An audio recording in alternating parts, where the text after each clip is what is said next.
সমস্ত প্রশংসা মহান আল্লাহ তাআলার জন্য। আমি নিয়াজ মেহেদি। আমি এই মুহূর্তে দাঁড়িয়ে আছি ভোলা জেলার লালমোহন উপজেলার লালমোহন সদর হসপিটালের সামনে দাঁড়িয়ে আছি। এখন কিন্তু গভীর কোনো রাত নয়, এখন রাত বাজে মাত্র 8টা 13 মিনিট। এই 8টা 13 মিনিট সময় দেখেন লালমোহন হসপিটাল কি ভুতুরে একটা অবস্থান হয়ে আছে।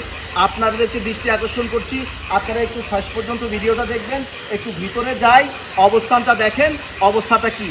এটা কোনো লালমোহন একটা সদর হসপিটাল, এখান থেকে দূর দূরান্ত থেকে রোগীরা আসে। দেখেন তাদের কি দৈন্য দশা, এই দুর্যোগের মধ্যে তারা কি দুর্যোগের ভিতরে আছে। চলুন আমরা একটু ভিতরে আসি। বৃষ্টির দিনে আপনি একটু সামনে আসেন। লালমোহন হসপিটালটা যাবে একটা ভুতুরে একটা অবস্থান, ভুতুরে একটা বাড়ি, একটা কোনো ভূতের বাড়ির ভিতরে আমরা এসে পড়েছি। আসলে দেখানোর চেষ্টা করতেছি আসলে লালমোহন হসপিটালের এই ঝড় বৃষ্টির দিনে আসলে লালমোহন হসপিটালের অবস্থা। এখানটা নার্সরা এখানে কাজ করতেছে। দেখেন একটা বেবি এখানে আসছে নবজাতক, হ্যাঁ, তাকে কিন্তু মোবাইলের আলো দিয়ে, তাকে দেখেন মোবাইলের আলো দিয়ে তাকে কিন্তু এখানে ট্রিটমেন্ট দেওয়া হচ্ছে।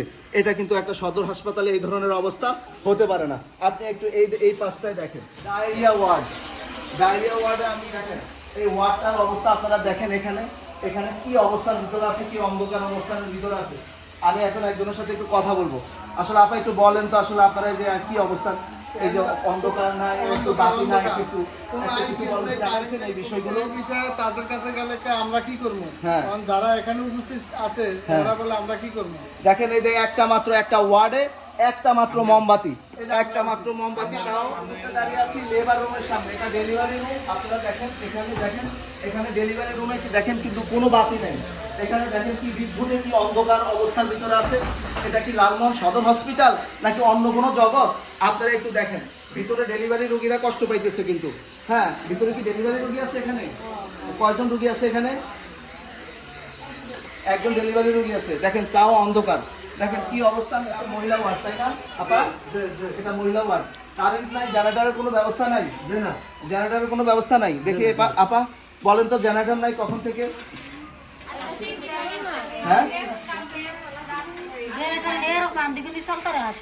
হ্যাঁ, জেনারেটর না। আপনারা কি কর্তৃপক্ষের কাছে বলছেন যে জেনারেটর নাই? মহিলা আছে, বাচ্চাও আছে। এই গরমের মধ্যে ব্যবসা গরম, তারপরে কারেন্ট নাই। দেখেন আমরা একটু ওই পাশে আছে না, ওই পাশে আমরা যাওয়ার চেষ্টা করতেছি। তিনতলা একটু যাই, দেখি তিনতলার অবস্থাটা আপনাদেরকে একটু দেখানোর চেষ্টা করি। আমার নিজেরই ভয় লাগতেছে আমি কোথায় যাবো, পড়ে যাই কিনা অন্ধকারে। দেখেন সংস্কার দরকার। আসলে এই সংস্কারটা কবে হবে, কিভাবে হবে, আমরা আসলে কর্তৃপক্ষের কাছে সেটা আমরা দেখেন। তিনতলা ওয়ার্ডে একটা মাত্র কোনো রকম বাতি, এই পাশটা পুরোই অন্ধকার অবস্থার ভিতরে আছে। এই পাশটা একটু দেখেন আপনি, এই পাশটা একটু দেখেন আপনি, দেখেন কিছুই তো দেখা যাচ্ছে না এখানে।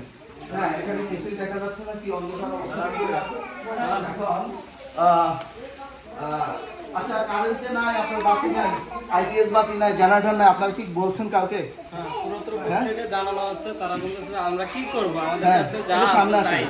আমাদের কাছে যা আছে আমরা তাই নিয়ে এখন দিচ্ছি। কর্তৃপক্ষকে জানানোর পরে তারা জেনারেটর আছে, তারা জেনারেটর চালাচ্ছে না। কেন চালাচ্ছে না তা আমরা জানি।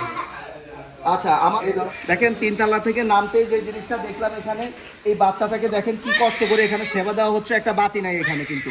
হ্যাঁ, এখানে বাতি নাই। বাতির অভাবে কর্তব্যরত যে সিস্টাররা আছেন তারা কত কষ্ট সাধ্যের মধ্যে তারা এই বাচ্চাটাকে তারা এখানে আপনার চিকিৎসা দিন। জরুরি বিভাগের অবস্থাটা আপনাদেরকে একটু দেখানোর চেষ্টা করছি। আমি নিয়াজ মেহেদি। আমি আসছি আর একটু রোগী দেখার জন্য আসছিলাম। পাশাপাশি দেখতেছিলাম যে আপনার পুরো হসপিটাল এটা ভুতুরে বাড়ির মতো একটা অবস্থা। আসলে এই অবস্থা থেকে আমার নিজের গায়ে শিউরে উঠছে। আমি পথে আসতেছিলাম এবং ভিতরে উঠতেছিলাম, দেখি যে এই অবস্থান। তো দেখি আবার যে এটুকু চিন্তা করলাম যে একটু জরুরি বিভাগে আসলে যাওয়া দরকার, যে জরুরি বিভাগের অবস্থান কি, এখানে কোনো কর্তব্যরত ডাক্তার আছে কিনা, তার সাথে একটু পরামর্শ করি। আসলে দেখি যে এই হসপিটালটা এত অন্ধকার। আমার জানা মতো এই হসপিটালে একটা আপনার আছে, জেনারেটরের ব্যবস্থা আছে, কিন্তু এই দুর্যোগকালীন সময়ের মধ্যে আজকে যে দুর্যোগ চলতেছে এখানকার জেনারেটরটা চলতে পারতো। হ্যাঁ, কিন্তু জেনারেটরটা কেন অফ আছে এই বিষয়ে আমি আপনার কাছে একটু জানতে চাই। আমি তো আমার দোকান করতে বলতে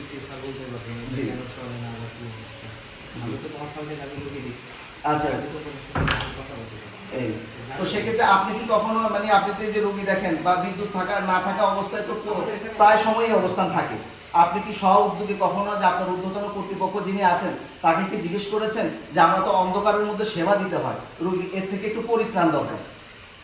এটা আমিও বুঝি, আপনারাও বুঝেন, সাধারণ তিনি আপনাকে কি উত্তরটা করেছেন, যদি আপনি কখনো প্রশ্ন করে থাকেন বা আপনার যদি মনে করেন যে প্রশ্নটা করা আমার দরকার হয়েছে, আমি করেছি, তিনি কি উত্তরটা আপনাকে করেছে এটুকু আমরা জানি। অনেকটা প্রশ্ন করেছেন, জি। আমাকে আসলে তাকে প্রশ্ন করার সুযোগ হয়নি, কারণ যে আছে রোগীরা খুব কষ্ট পাচ্ছে, আমি উপরে গেছি, দুতলায় গেছি, তিনতলায় গেছি, আমারও কষ্ট হচ্ছে। হ্যাঁ প্রচন্ড রকম কষ্ট পাচ্ছে এবং আপনারও কষ্ট হচ্ছে। দেখেন এখানে এই অবস্থা, এই পাশের সিঁড়ি, এই দেখেন সিঁড়ির এই পাশটা দেখেন কি বিদ্যুতের অন্ধকার, যদি বাইরে দেখেন বাইরে চলার মতো অবস্থা নেই।